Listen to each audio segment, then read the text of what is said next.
يا ترى إيه الأصوات اللي ممكن نسمعها لما نستخدم السماعة؟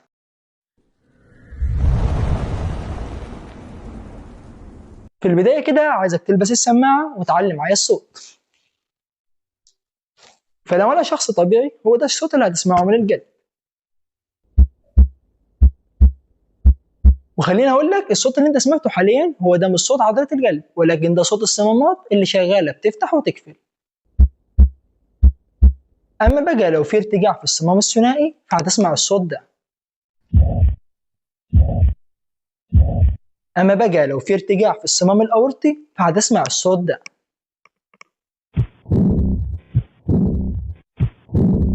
أما بقى لو حصل ضيق في الصمام الأورطي فهتسمع الصوت ده.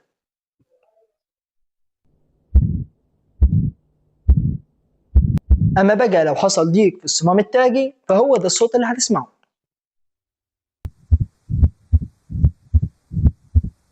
أما بقى لو في طفل مولود وده عنده ثقب في القلب، ودي حالة منتشرة وشائعة جدا، وده هنسمع في الحالة دي الصوت ده.